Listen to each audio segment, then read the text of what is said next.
Bonsoir mesdames, messieurs, c'est toujours un plaisir de vous retrouver dans le cadre de votre magazine Dites-moi tout, l'émission des personnes intelligentes. Aujourd'hui, j'ai le privilège de recevoir pour vous le berger Moïse Louchikou qui a accepté notre invitation et avec lui, nous allons parler justement de l'initiation au combat spirituel.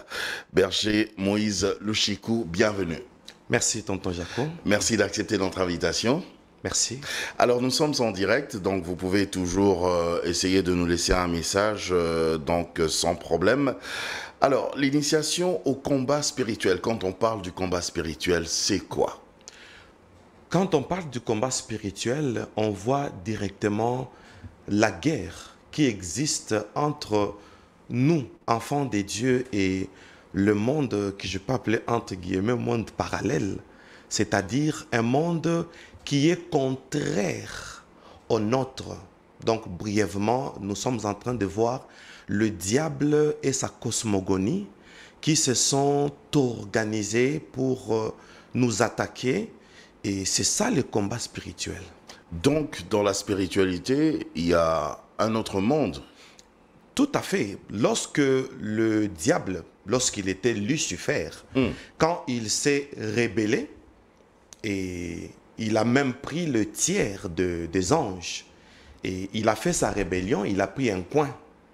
Et cette position-là, contre nous, c'est automatiquement un combat spirituel. Et il faut nécessairement une initiation parce que le diable est un esprit et nous sommes des humains. Et il faut nécessairement une initiation. Et nous mettons ces thèmes en exergue parce que nous ne sommes pas bien initiés. Voilà pourquoi vous allez vous rendre compte que le chrétien pleure comme les païens. Je vous dis. Nous sommes humains, Oui. donc nous sommes physiques. Est-ce que le physique peut combattre le spirituel? Le physique ne peut pas combattre le spirituel. Alors, il faudra que, comme on a parlé de Jésus, on a dit qu'en lui habitait corporellement toute la plénitude de la divinité. Quoique humain, mais nous sommes tripartites. Dieu nous a créés, il nous a donné le corps, mais à l'intérieur, il y a l'esprit et l'âme. Et cette initiation, c'est de nous faire comprendre comment nous pouvons devenir spirituels d'abord. Et notre état d'âme a une place primordiale dans le combat spirituel.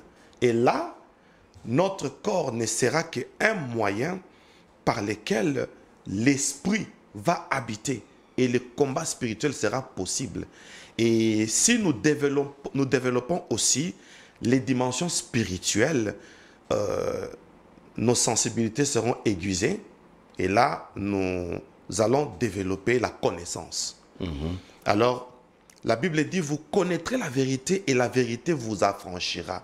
Et quoique humain, mais l'Esprit de Dieu va aiguiser nos sensibilités pour que nous puissions développer la connaissance. C'est ça l'initiation au combat spirituel.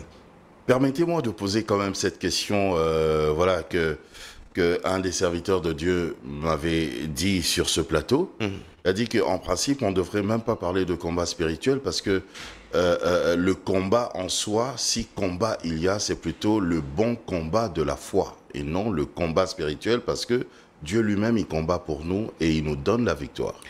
Oui, Dieu combat pour nous, mais je vais donner l'exemple de Moïse, qui est l'exemple par excellence du combat spirituel. Dieu est descendu dans un buisson ardent. Il dit, je suis descendu pour les délivrer de la main de l'Égyptien. J'ai entendu les cris que lui font pousser ses oppresseurs. Et il dit à Moïse, alors va. Mais pourquoi Dieu est-il descendu et il envoie encore Moïse pour dire que le combat spirituel s'est fait par l'entremise des serviteurs établis et qui ont aussi compris le combat spirituel. Le combat spirituel existe parce que d'abord, quand on dit... C'est pas le combat de la foi, c'est le combat spirituel aussi. Moi, je parle du combat, comme l'apôtre Paul dit, nous n'avons pas à lutter contre la chair et le sang. Et on spécifie contre les autorités, les dominations, les principautés. Là, c'est toute une hiérarchie établie par le diable. Et on dit contre les esprits... Une hiérarchie spirituelle. spirituel et satanique. Je prends un exemple en parmi de prie. milliers. Jésus-Christ lui-même rencontre une femme qui était courbée pendant 18 ans. Et Jésus-Christ lui dit, femme, tu es délivrée de ton infirmité. Et la Bible dit, les démons qui l'a possédé la quitta. Donc, quand le démon est parti, et l'infirmité aussi est partie. Donc, les démons apportent des maladies, des infirmités, et la pauvreté, même la mort physique et la mort spirituelle aussi. Ah ah. Alors, aidez-nous à comprendre, parce que il y a quelqu'un qui me dit que avec ces genres de discours, les gens risqueraient de devenir superstitieux et de commencer à voir le diable partout, quoi. Vous savez ce que vous dites? Moi, votre bien-aimé, j'ai eu une expérience d'être visité par le Seigneur Jésus-Christ, accompagné de 2 anges, Gabriel et Michael. Parlez-moi de ce témoignage d'ailleurs, ça va nous aider. Oui, vous savez, Jésus-Christ lui-même, lorsque je l'ai vu, et là c'était en 2007, Vous avez vu Jésus? j'ai vu Jésus. Pour ceux qui disent que Jésus n'existe pas, mais c'est une grave aberration. Vous l'avez vraiment vu? Bien sûr, Il est blanc, noir, il n'a pas de race. les yeux bleus, Ah non, il est lumineux. une longue barbe. Ah non, il est lumineux comme une lampe incandescente. Donc, il n'a pas nos races. Alors, il m'a dit beaucoup de choses, mais je prends par rapport au thème. Il m'a dit, voyez le démon partout. C'est Jésus qui vous a dit ça? Tout à fait. J'ai beaucoup C'était de dans preuves. un songe ou bien vous étiez ravi en esprit? C'était d'abord une visitation et j'ai été transporté. Et lorsque j'ai été transporté, alors j'ai surpris le diable dans une réunion qui s'intercalait entre le ciel et la terre. Donc vous êtes sorti de votre corps? Oui, je suis sorti de mon corps, donc mon corps était resté, mais moi je ne savais pas. Pour ceux qui étaient là, ils m'ont vu tomber, parce que nous étions en train de prier. Il y avait une trentaine de personnes, des témoins sont là. Et quand je suis tombé, mais moi je me suis vu partir. Et j'ai vu une cité qui s'intercalait entre le ciel et la terre.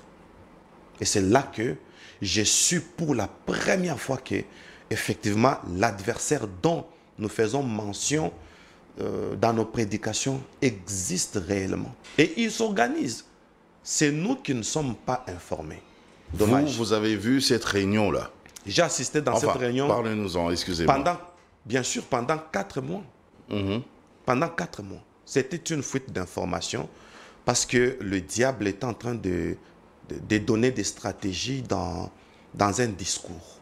Et ici sur terre, vous étiez tombé pendant 4 mois? Non. Chaque fois que les discours terminaient, et l'ange qui m'amenait là-bas, l'ange Michael, me ramenait sur la terre. Et c'était chaque jour, de 17h à 20h, deux fois 21h.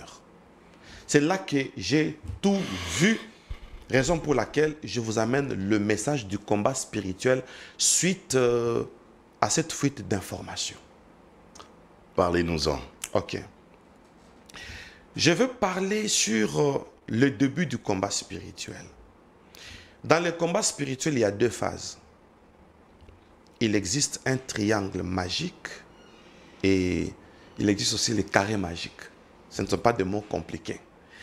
Ce sont des mots par rapport à l'établissement des démons, comment le diable les a classés.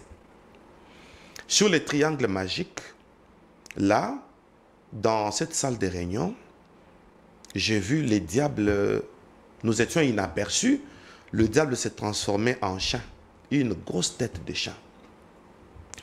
Et chaque fois qu'il y avait des incantations que le diable faisait, l'ange Michael me donnait des détails.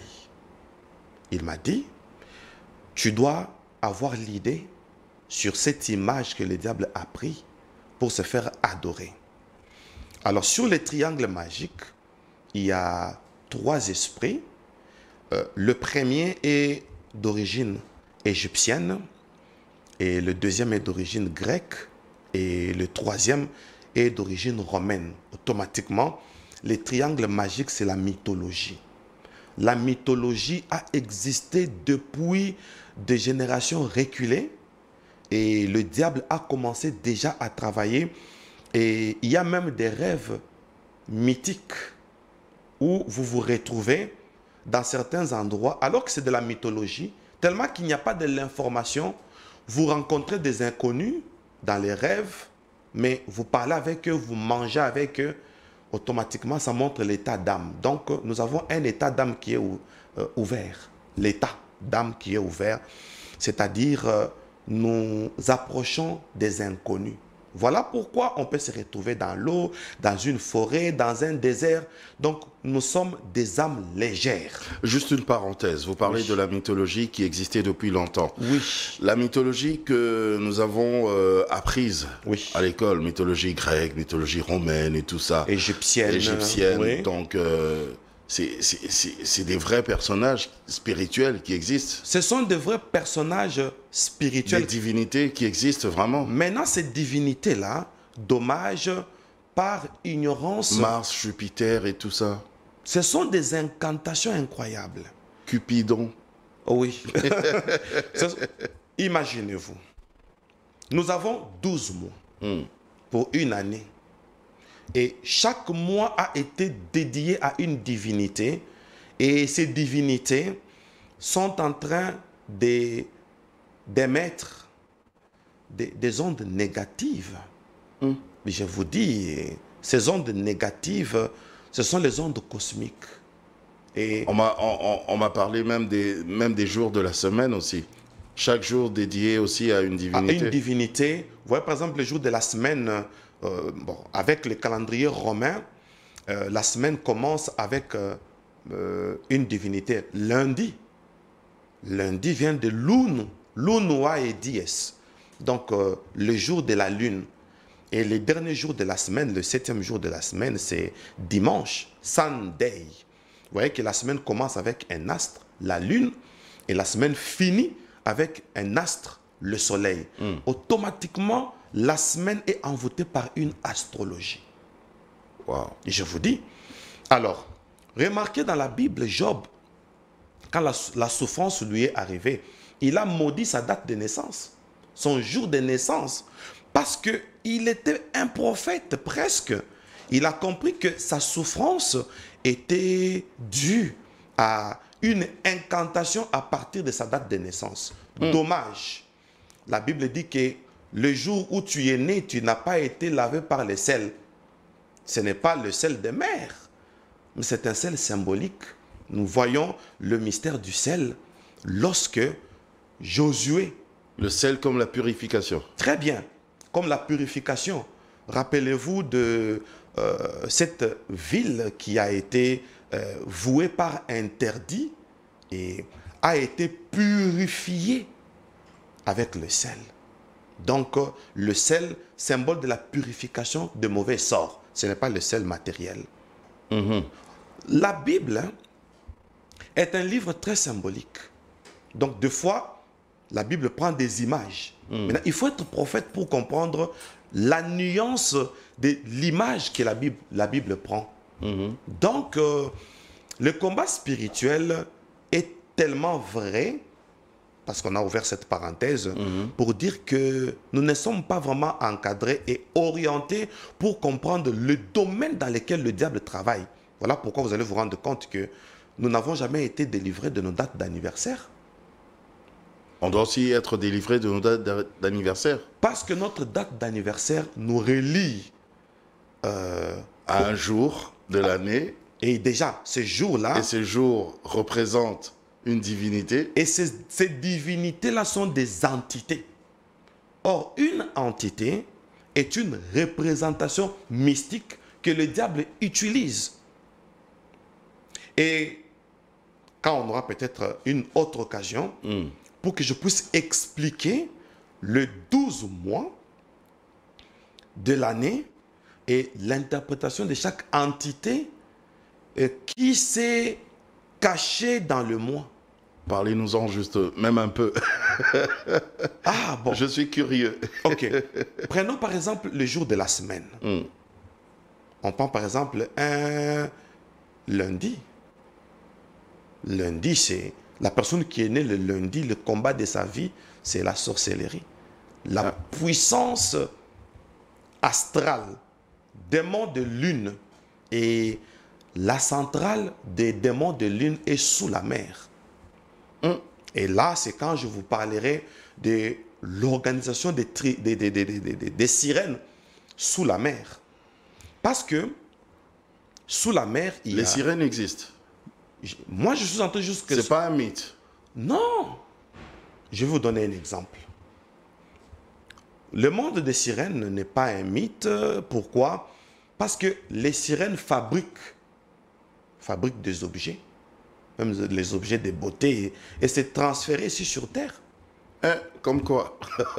Les objets de beauté, ça même des noms. Ça même des noms de lotions, de talc, de savons. De fond de teint. Et il y a même des appareils électroniques. Des appareils électroniques. Mais la plupart des savants vont se ressourcer sous la mer pour avoir de l'intelligence suprahumaine. Là, vous exagérez quand même. Mais je suis vous accusez les gens.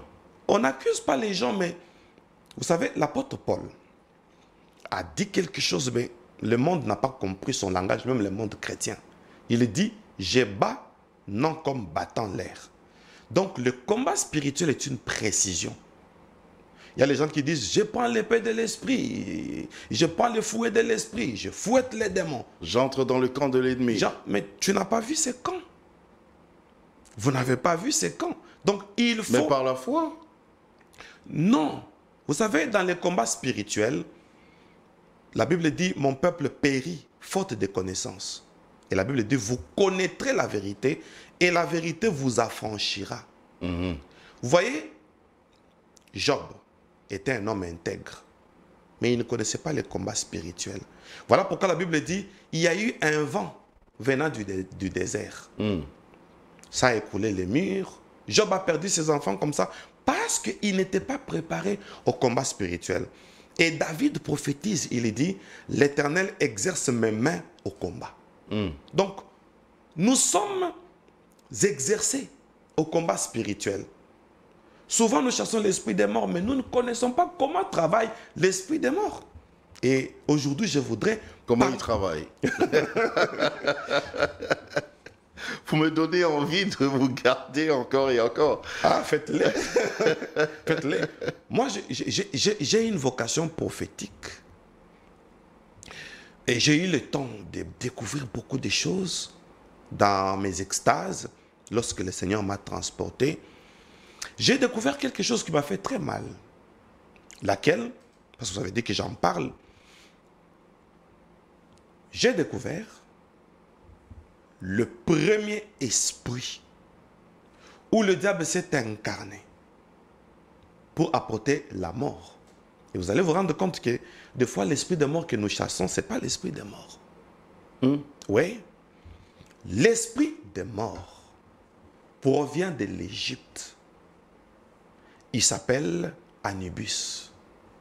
L'Égypte antique? L'Égypte antique. Ok. Et parmi les grandes puissances, vous ne voyez pas même sur la monnaie américaine, sur le billet de $1, il y a un triangle.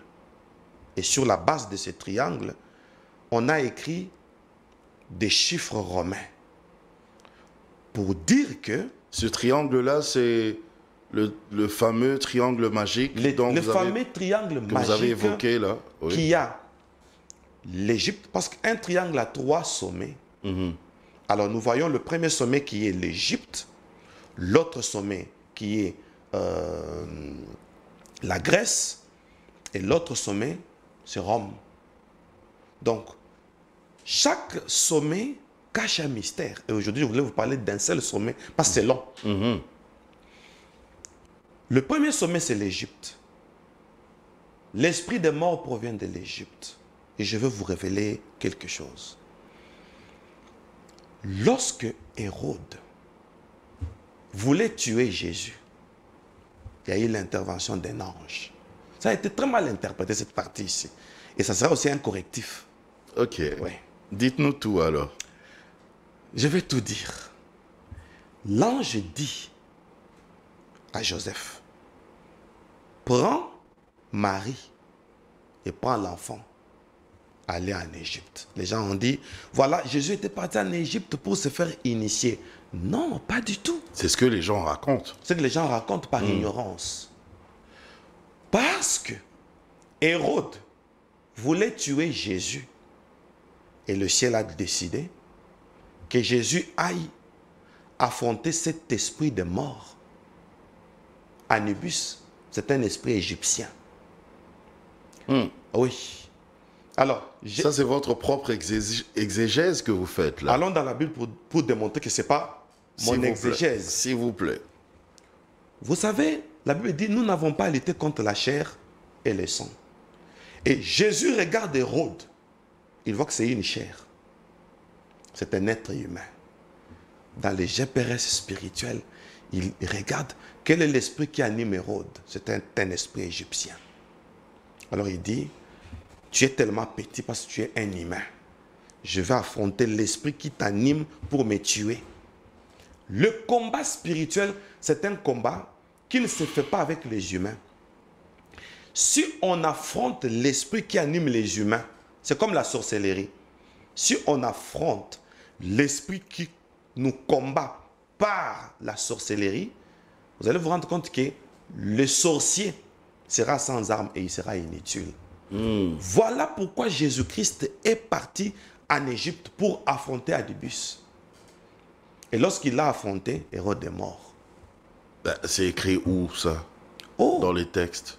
Mais dans les textes, on a dit que, voilà, Joseph retourne alors parce que celui qui voulait tuer, il n'est plus. Il n'est plus, mais c'est dans la Bible.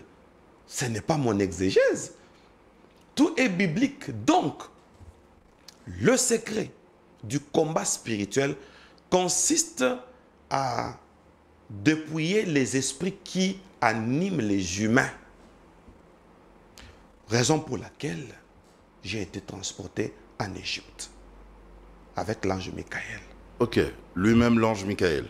Il m'a transporté en Égypte. Nous sommes arrivés en Égypte et là, j'ai vu Anubis, mais lui ne m'a pas reconnu. Ne m'a pas aperçu. Si Anubis, c'est lui l'esprit de mort. Lui, l'esprit de mort. Ok. L'esprit de mort est en forme de chien. Anubis, il prend la forme d'un chien. Alors, pourquoi il prend la forme d'un chien? Dans la Bible. Vous savez, tonton Jaco, le nœud qui n'a pas été dénoué jusqu'aujourd'hui sur le combat spirituel. La Bible dit, le chien est retourné à ce qu'il a vomi. Or, l'esprit de chien, l'esprit de mort, prend l'image du chien. Depuis les vieilles mythologies. Or, dans la Bible, le chien, c'est lorsqu'on retourne à notre vie passée. Si nous vivons dans le péché, nous sommes vulnérables. Le combat spirituel marche de pair avec la crainte de Dieu. Si nous craignons Dieu, nos vertus spirituelles montent et il y a une supériorité. Souvent on dit onction, onction. C'est quoi l'onction?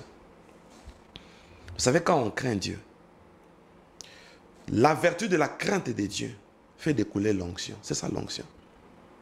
L'onction, c'est pas ce qu'on nous montre. Vous prenez une veste, vous jetez. Ça, les gens tombent. Les gens tombent. Ça, c'est sensationnel. Ah, je vous dis. Je vous assure. Mais vivre dans la crainte de Dieu. Oui. Je suis d'accord. Mais ne pas vivre dans le péché, ça c'est compliqué parce que le péché se colle à nous, c'est tous les jours, c'est compliqué. Même l'apôtre Paul l'a dit. Le bien que je vais faire, j'arrive pas à le faire. Le mal que j'évite, c'est ça que je fais. Qui me délivrera? Il pense à une délivrance. Donc, quand on succombe promptement, il nous faut une délivrance. Vous voyez la suite? Ah oui. Il dit, qui me délivrera de ce corps de mort? Là, l'apôtre Paul s'adresse aux Romains. Mais vous allez vous rendre compte que dans d'autres épîtres, il change de langage. Il dit, les choses que je trouvais importantes Maintenant, je le trouve comme de la boue à cause de Christ. Il a changé de langage. Ah oui. Ok. Oui. Alors, rentrons. Vous étiez en Égypte, justement, J'ai vu, avec l'ange Michael. avec l'ange Michael, j'ai vu une pyramide. Et il y avait le gardien de la pyramide. Et l'ange me dit, regarde ce qui s'est fait et regarde comment s'organise l'esprit des morts. Différemment de ce que vous pensez. J'ai vu, je spécifie, ceux qui meurent dans le péché, l'esprit des morts, quel que soit votre contrée, Anubis, l'esprit du chant, prend Il vous récupère. votre esprit. Il laisse votre corps. Lorsqu'il récupère votre esprit, et devant la pyramide, il y avait une eau. Et il vous fait passer par cette eau-là. C'est ce que j'ai vu. Et il prend votre esprit. Il l'amène dans la pyramide. Pourquoi dans la pyramide? Pour que l'esprit de celui qui est mort soit transféré dans les vivants. C'est ça l'esprit de mort. Voilà pourquoi Jésus-Christ avait refusé que l'un de ses disciples aille enterrer son père. Il a dit, laissez les morts enterrer leurs morts. C'est ce que ça signifie. Oui. Donc, la Bible dit, vous mourrez dans vos péchés. Les morts enterrent leurs morts, c'est-à-dire que les pécheurs enterrent leurs morts pécheurs. Pourquoi? Il y a des cérémonies maléfiques qui se passent dans les deuils, dans les cimetières. Quelqu'un peut aller au cimetière sans pour autant être préparé. Faut être préparé pour aller au cimetière. Je vous dis parce que... Pour aller enterrer quelqu'un, il faut que je me prépare. Oui. Pourquoi? Pourquoi lorsqu'il y a des incantations, par exemple dans la nécromancie, ça se fait au cimetière? Parce qu'il y a les esprits que les féticheurs, que les initiés maléfiques invoquent. Oui, mais là, nous sommes dans la nécromancie. Mais mon frère, ma soeur meurt, et puis nous allons, ou un ami qui meurt, et nous allons l'accompagner dans sa dernière demeure, comme on dit. Pourquoi je dois me préparer à ça? Tout celui qui meurt, je ne voudrais pas effrayer, mais j'ai dit ce qui se passe. Tout celui qui meurt dans un état de péché, le diable utilise son esprit pour l'incorporer parmi les vivants. C'est ça l'esprit des morts. Lorsque vous marchez avec l'esprit de quelqu'un d'autre. Ça peut se faire, ça se fait? Ça se fait. Et c'est ça l'esprit. Donc vous êtes habité par un autre esprit? Très bien. Par un esprit humain, comme on dit? Oui. Maintenant, quand quelqu'un meurt, pour les diables, sa mission est finie. Mais les démons qui l'animaient, la mission continue. Et il y a beaucoup de personnes qui sont habitées par les esprits humains. L'objectif des esprits humains, c'est de travailler le comportement d'une manière inconsciente des humains. Et je ne sais pas si on en a déjà parlé une fois, il y a la différence entre la possession et l'obsession. La possession, c'est lorsqu'on est habité par un esprit mauvais. Mais on connaît sa faiblesse. On sait que, bon, moi, je suis ivrogne. L'obsession, c'est lorsque on est habité par un esprit qu'on ne connaît pas. Maintenant, Anubis prend les esprits de ceux qui meurent. Ils les font passer par une eau. Devant la pyramide, il y a une eau. Et eux appellent ça la mer de l'oubli. J'ai entendu ça. Et ils vous prennent, ils vous mettent dans la pyramide. Maintenant, ce qui est étonnant. Pourquoi vous parlez d'une pyramide et pourtant en Égypte, il y a plusieurs pyramides? En Égypte, il y a plusieurs pyramides.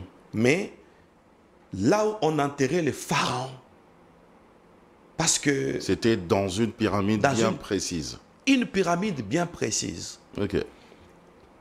Comme les enfants d'Israël, ça va vous étonner, comme les enfants d'Israël avaient fui l'Égypte, Attention, Pharaon a été divinisé. Maintenant, pour récupérer les enfants d'Israël, vous allez vous rendre compte, les enfants d'Israël symbolisent les chrétiens en général. Vous allez vous rendre compte que sur le billet de dollars, l'étymologie de dollars, lisez même dans les encyclopédies, dollar veut dire vallée. Ah oui? Oui. C'est en quelle langue? Dollar, bon, l'étymologie du mot. Du mot, oui. Du mot. Du mot dollar, son étymologie. Vallée. Ok, veut dire vallée. Et la Bible dit, même si je marche dans la vallée de l'ombre de la mort, je ne crains aucun mal. Longue histoire. Mais restons d'abord sur les dollars. Oui. Les enfants de Dieu aujourd'hui se sont agrippés sur l'enseignement de la prospérité. C'est la vallée de l'ombre de la mort. Parce que l'argent, la Bible l'appelle la racine de tous les maux. Notre doctrine... En même temps, c'est lui qui répond à tout. Bien sûr. C'est toujours la Bible qui dit. L'or et l'argent lui appartiennent. Si l'or et l'argent appartiennent à Dieu, Dieu est notre Père. Automatiquement, nous sommes héritiers. Pourquoi faisons-nous de la prospérité une doctrine? Automatiquement, on nous expose à la mort. Mais on a besoin d'être prospère. On a besoin d'être prospère. Je souhaite que tu prospères à tous égards. À tous égards, comme prospère l'état de ton âme. Et une âme qui n'est pas prospère ne doit pas s'attendre à une prospérité matérielle. Souvent, on oublie cette partie-là. Ok. Oui. Alors, comment une monnaie américaine, le dollar, mais il y a une pyramide égyptienne, billet de $1. Et il y a un œil d'Isis là-bas. On contrôle maintenant le monde. Ah, cet œil-là, c'est l'œil d'Isis. L'œil d'Isis. Voilà pourquoi il y a une mythologie toujours. Mythologie toujours. Les gens chassent l'esprit de la sorcellerie. On voit la sorcellerie qui est dans les humains. Or, la sorcellerie est mythologique. Wow. Elle opère même hors l'humanité. Ce sont les entités qui utilisent les objets, qui utilisent les humains, qui utilisent la nature. Nous sommes restés sur les humains. Alors que on n'a jamais posé cette question. Pourquoi? C'est une monnaie américaine. Mais il y a une pyramide égyptienne. Parce que dans la pyramide, il y a Pharaon. Pharaon va rattraper les chrétiens au moyen de l'argent. Oui. Et quel type de Pharaon? Or, l'argent, c'est maman. Or, l'argent, c'est maman. Or, la Bible dit, on ne peut pas servir Dieu et maman. Et maman. Tonton Jaco, vous allez régulièrement à l'étranger. Regardez nos chrétiens qui sont en retraite à la montagne pour aller en Europe, pour aller en Amérique, pour aller en Asie. Regardez la vie qu'ils mènent en Europe. Première erreur, c'est le mensonge. Tout est falsifié. De faux documents, de faux mariages. C'est ça la prospérité. Regardez nos enfants qui naissent à l'étranger. Des enfants de 15 ans, 16 ans sont déjà des lesbiennes. Pas toutes, mais la majorité. Vous allez vous rendre compte qu'on copie facilement des cultures païennes. Pour dire que les enfants de Dieu doivent faire très attention avec certaines doctrines. Aujourd'hui, il y a même tout ce mouvement LGBTQ+. Vous vous imaginez? La Bible dit, le juste n'est privé d'aucun bien. Si nous développons la justice, nous allons tout trouver. Tout est dans la justice. Parce que la justice nous donne l'image de Dieu. Et Dieu, quand il a besoin de quelque chose, il est dit que la lumière soit, la lumière fut. Voilà pourquoi on dit la prière du juste a une grande efficacité. La crainte de Dieu n'existe plus. Maintenant, on nous parle abusivement du combat spirituel, mais vous allez vous rendre compte que les chrétiens sont toujours vaincus. Bon, ok, d'accord. Ils Mais ne en prospèrent réalité, pas. ok. Maintenant, le combat spirituel, là, c'est quoi? C'est comment? D'ailleurs, comment on doit gérer ça, alors? Oui. Le combat spirituel, c'est quoi et c'est comment? Comment gérer ça? La gestion du combat spirituel. La Bible dit, ne touchez pas à mes oins. Voilà les secrets. Voilà même les codes de la victoire. Qu'est-ce que ça vient faire là? Un oin, c'est quelqu'un qui est consacré. C'est à partir de la consécration qu'on parle de l'onction. L'Esprit du Seigneur est sur moi et il m'a oint. Et nous, on est combattus parce qu'on touche au oin. Non, parce qu'on n'est pas oint. Ah, bien sûr. donc c'est tout le monde qui doit être oint. Psaume 133 dit, il est doux et agréable pour les frères de demeurer ensemble. C'est comme l'huile qui descend sur la tête d'Aaron. Ah, qui est Aaron? Aaron est un souverain sacrificateur qui va vers sa barbe. Donc l'huile devient conditionnée parce que l'huile a un schéma. Ça va vers un sacrificateur qui symbolise tous les pères spirituels des églises. Maintenant, ne suivons pas les pasteurs parce que ils parlent de la délivrance. L'huile va vers sa barbe. Or, la barbe symbolise le naziréat. Et le naziréat signifie la mise à part. Oui. Donc, l'onction cherche la mise à part d'abord de celui qui est oint. Attention avec celui qui prétend faire des délivrances, mais lui-même n'est pas mis à part. Là, ce n'est plus la délivrance, c'est de l'exorcisme. C'est quoi la différence entre les deux? Délivrance et exorcisme. C'est pas un petit peu la même chose? Ça mâcher les mots. Un exorciste, c'est quelqu'un qui délivre sous talisman. Oui. Il peut prendre... Un exorciste connaît le démon qui est dans l'homme. Bon, un démon qui donne le mot de tête, par exemple, ce n'est qu'un exemple. Il l'enlève et il vous donne parce qu'il n'a pas le droit d'enlever un démon. Oh. Satan ne peut pas chasser Satan. Ils sont tellement unis. Il sera puni. Oh. L'exorciste, c'est un sataniste. C'est un sataniste. Vous allez choquer les gens parce qu'il y a certaines religions qui font ça, l'exorcisme. Bon, peut-être ils utilisent le mot sans connaître ses nuances. Oui. Normalement, dans l'exorcisme, vous n'avez jamais regardé un film. Il y a plusieurs films qu'on appelle exorcisme. Oui. Mais celui qui vient exorciser, vous l'avez déjà vu citer le nom de Jésus? Non. Si vous avez bonne mémoire. Non. Non. Ouais. Il va dans des formules et très souvent c'est en latin d'ailleurs. Il va dans les formules même pas. Et il utilise les rayons X et il utilise les ondes. Il y a des appareils pour détecter des démons. Parce que les démons ont des ondes cosmiques. Maintenant, l'exorciste va utiliser des appareils matériels pour connaître qu'il y a une mauvaise présence. Bon, pour lui, ce n'est pas une mauvaise présence, mais... c'est une présence tout court. Une présence cosmique, parce que ça vibre. C'est ça un exorciste. Il n'utilise pas le nom de Jésus. Maintenant, celui qui fait la délivrance, maintenant la différence, celui qui fait la délivrance, c'est quelqu'un qui a été mandaté par Jésus. Voilà pourquoi dans la Bible, d'autres personnes ont voulu chasser les démons comme Paul. Les démons ont dit, ah, je connais Jésus, je connais Paul. Et toi, qui es-tu?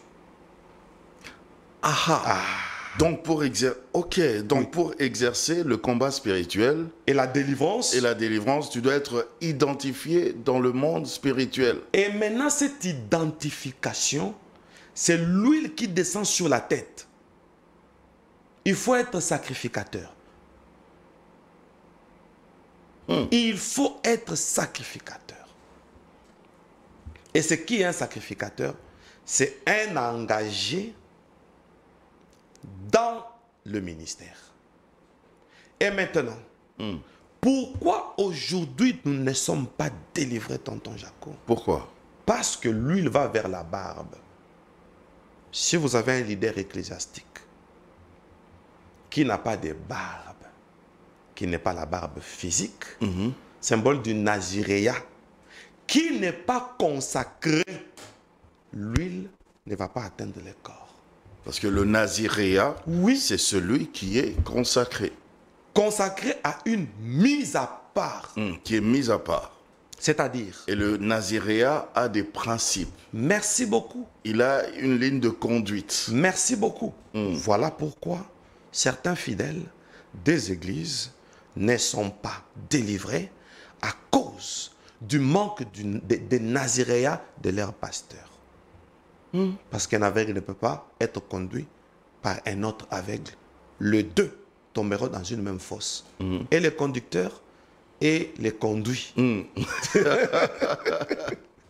Mais, ok, mais tout le monde ne peut pas être mis à part, tout le monde ne peut pas être consacré, tout le monde ne peut pas être sacrificateur. Ce qui est intéressant est que Apocalypse 1, 6 à 7 nous dit, Jésus-Christ a fait de nous un royaume des sacrificateurs. Donc, tout le monde est appelé. Donc à en ça. Jésus, on est tous sacrificateurs. Tous, on est appelés À la à sacrificature. la sacrificature. Maintenant, c'est ce qui n'est pas enseigné. Voilà pourquoi j'ai dit, le combat spirituel a maintenant un nœud. Le combat spirituel devient maintenant comme un mystère. C'est-à-dire, on prie tellement qu'il n'y a pas de résultat. Au finish, excusez-moi, phénomène Makiona. Ok. Makiona, pourquoi? Parce qu'on a perdu l'authenticité des miracles. Le miracle doit être authentique. La prophétie doit être authentique. Et vous allez vous rendre compte que nous avons des miracles primaires. Wow. Ah, je vous dis, Des miracles primaires. miracles primaires. Ah. Alors, puisque, oh là là, on a fini carrément, mais en quelques 30 secondes comme ça, ou à la limite 1 minute, qu'est-ce que nous pouvons retenir aujourd'hui? Merci. Église du Seigneur, craignons Dieu. David prie, il dit, sonde-moi, connais mes pensées. Regarde si je suis sur une mauvaise voie et ramène-moi Il le demande à Dieu. à Dieu. De les sonder. Il faut le faire. Hein. Il faut le faire. Si on le fait, C'est assez audacieux, ça. oui, ça va travailler sur notre conscience. Et si la conscience est travaillée, on devient vrai. C'est audacieux, mais c'est un acte d'humilité aussi. Hein. Et voilà pourquoi on est chrétien. Pour le faire. Pour oser. La sainteté peut habiter dans un corps. Et c'est ça un chrétien. Chrétien vient de Christian. C'est lui qui est de Christ. C'est lui qui a été oint. Donc on est chrétien pour être mis à part. On n'a pas de choix. C'est ça notre vie. Et si on vit comme ça, franchement, nos miracles seront authentiques. Ah oui. Ah là là. Est-ce qu'on peut juste avoir votre numéro de téléphone, peut-être pour des questions, sans forcément passer par moi? Ok. Ah, vous ne l'avez pas retenu, hein, parce que vous venez d'ailleurs. Oui, j'ai un numéro étranger. Ah, Je là, peux le donner. Ça peut passer sur Ça WhatsApp peut passer, un ouais. peu rapidement. Mais Oui. on est en direct, là, ça sera dommage. compliqué. Bon, d'accord, Dommage. ce n'est pas grave. Oui. On va vous recevoir la prochaine fois. Oui. Et, On peut m'écrire sur mon mail, moïse@gmail.com. Ok. Moïse, comme ça s'entend. Oui. Mais bien sûr. Oui. Ou alors, vous m'écrivez à mon numéro, alors. Je vais vous donner le numéro du berger Moïse Ok. Luchekou. Je peux donner mon numéro. Je vous en prie. Ok. On met l'indicatif +1 437 605 59 39. Je peux répondre rapidement. +1 437 605 59 39. C'est un WhatsApp qui est opérationnel. En tout cas, berger Moïse Luchekou, merci. Merci, tonton Jaco. Merci à vous également de nous avoir suivis. On va se retrouver la prochaine fois pour un autre numéro de Dites-moi tout. Mais en tout cas, bonne suite de programme sur Univers Télévision. Au revoir.